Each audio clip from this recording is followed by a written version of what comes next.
20 some odd years ago, when I would help companies launch their website in the strategy process and the design process, I would go, okay, once we build this website, once it is ready to do your bidding and your action, how are we going to market this thing? And they would always look me straight in the eye with all the earnestness, like they were speaking to their mom. And they would say, well, Paul, we're going to go viral. See, the idea was they knew what they wanted to do. They didn't necessarily know how they were going to do it. They had a strategy, but it really wasn't that good of a strategy. And they had this idea that the web was young, the web was new, and just being out there would be enough. Well, it isn't enough, and it's hardly ever enough. My name is Paul Colligan, and this is a 6-part series on the Clarity Matrix, something we've developed in the podcast partnership. It's a process for you to understand the team members that make up your podcast. And the very first team member that makes up your podcast is the person who has to put on the hat of strategy review. And this is one hat that needs to be worn by the same person, because sometimes you have the strategy person who comes in with the, we're just going to go viral idea. And sometimes you had the review person who goes, well, we never went viral. What do we do? We need someone to have both hats. So I'm recording this series on Facebook. And if anybody joins me live, go ahead and make a interaction, and we'll maybe put that towards the end. If you want more about this, I will give you information on this series and where it goes in future episodes of this, but I want to get to work. In short, everybody has a strategy. You need to figure out and you need to review if it's working or not. So you have a strategy for your podcast. Someone's wearing that hat. I'm the strategist. This is what I want to do. This is what I hear is going to happen. And then the question becomes, number one, is the strategy viable? Have we seen this strategy before? We're at a point now, podcasting's been around for, a decade plus, and this idea that you're going to create something new isn't necessarily the best strategy in the world. Has it been done before? Has this audience been reached? Has content been made available? Has profit come from this? However you are looking for your profits to come. Now, have we seen it before? We're at 15 plus years. If you haven't seen it, question it. Number two, how are we going to track the strategy? How are we going to track what it is that we're trying to do? Are we going to just kind of hope? Is it going to be feel? Or are there going to be numbers? Are there going to be things that we can do to figure out if it's working? And then finally, the last question in the strategy review session is, where are we willing to bend? If it takes months longer, if it takes years longer, is that going to be okay? If the numbers aren't quite what we wanted, is that going to be okay? So first, is the strategy viable? Have we seen it before? What are we going to track? Where are we willing to bend? Now, the fact of the matter is part of making sure of all of this in strategy is that you have the right person for each of the other members of the matrix. So I want to go through all of these shortly, or all of these quickly. Number one, the talent. The talent for your podcast. This has to be part of a strategy. This has to be part of review. Is the talent compelling? Is the talent the type of person that somebody wants to listen to? Is the talent a attractive option for the audience that you're marketing to? I've seen people who just think they can grab anybody. I've seen other people who feel like they have to grab Oprah and won't do it because they can't afford Oprah. It's compelling. Do they listen? Is it someone that they like? Now, you don't have to be Oprah. A part of podcasting is it's just a conversation. You're listening to this right now, or you're watching this right now because you appreciate the fact of what we've been through, all the podcasts we've launched, the millions of downloads we've been part of, and what we've seen along the way. Sure, I have this fun little voice, but the fact of the matter is you're here for the content, and this is huge. So in the review, in strategy, and in review, is the talent going to work? Number two, the edit of the podcast. How is the edit of the podcast going to go? Is it just going to be a straight edit? Is it going to be leveled? You ever driven in the car and heard the volume go up and down on a podcast, and you've kind of adjusted it because you want, to catch everybody, and then occasionally, a voice comes in, blurts out, or maybe Siri comes in louder or that type of thing, and it's really annoying. Is the podcast going to be leveled?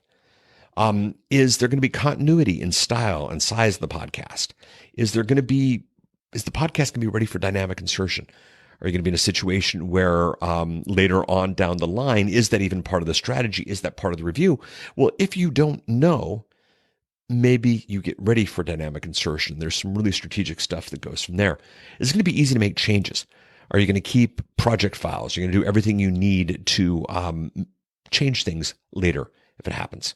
What are the expectations across the board? Is it going to sound like NPR? Is it going to be edited like, the great podcast of old? Or is it going to be something simple? And we've got a lot of clients using our Dial Talk Done platform who simply talk into the phone and record a podcast, and their audience loves it, and their audience is there for it, and the podcast is entirely profitable. But in the strategy and the review, what is it for the edit? In strategy and review, what do you have for publish? What happens if problems happen along the way? Who are you going to call? What are you going to do? What happens if something changes? What's the plan? What happens if there's a new platform? What happens if a platform changes? Google seems to be like on their 5th iteration of podcasting. There's Google, at least at the time of this recording, in the podcast, in the Google Play Store. There's straight Google podcasting. What do you do if somebody wants something new? What if you do if somebody wants a new tag? Who's going to be on top of that? The publishing isn't just clicking the button at your host or even designing it yourself. It's knowing that your host has your back and knowing that the process you've got is good for the next couple of weeks, couple of months, couple of years. Promotion's a big one. Promotion for strategy and promotion for, tracking all that is really, really huge. Question number 1, are you going to be pulling from an existing audience? Now, here at the partnership, we have been able to work with some really high-level people, and we've been able to take their existing audiences, and we've been able to leverage that, and that's how we've done some of our launches. But if you don't have an existing audience that you can pull from, what are you going to do about it? It's the easiest path, but if you don't have it, what's the plan? And in the promotion process, what are you going to track? What are you looking for? Is it downloads? Is it consumption? Did you even know that consumption was the thing? I mean, if I get 10,000 downloads of a podcast, yay. But if they only listen to the first 5 or 6 seconds of the podcast, boo. Are you tracking downloads, consumption? Are you tracking subscribe rates from Apple? Are you tracking calls to action? Are there going to be calls to action? What it is that you're doing? Are those going to be ads done later? What kind of rate are you wanting to get for your calls to action? Are you playing a long-term game or a short-term game? Are you hoping to see immediate result and, 2 or 3 episodes out the door? What are you doing? Internally, we track our time to action numbers. We got to figure out what our time to action is. What's the shortest amount of time to get action of episodes out the door and that kind of thing. And then we also track the profit response numbers. What are we looking at? What are we looking for? What are you going to track? What are you looking to do? The promotion piece has to be part of it's a hat that someone wears, but the promotion piece has to be part of the strategy and has to be part of the review as well. Operations. This one's big. What happens along the way if there is a hiccup, if there is an issue? Are these things being caught? Are these things being tracked? Are you doing quality assurance? Are you double checking that, the files are the right size and the album art is there and the ordering of the ID3 tags is there and the transcripts are done correctly, that kind of thing? Who is going to be in charge of tracking all that? Are you in a situation? Are you the type of organization that likes to rush at the last minute? I'll tell you this, if you rush at the last minute, your podcast is not going to have that long of a life, or at least not that successful of a life. Again, all in the strategy and the tracking. Are you going to make sure everything is published at the same time? Are you going to be at a good place there? So anyway, you got the strategy and review level at the top of the matrix. And again, keep listening to this series and we'll tell you how to get a blank matrix for yourself. That strategy review is not just, I know what I want to do. It's, I know what I want to do. I know how I'm going to track it and I have a plan for tracking it. And that strategy has to be strategy for the talent, which we'll talk about next episode. It has to be strategy for the edit, which we'll talk about the episode after that.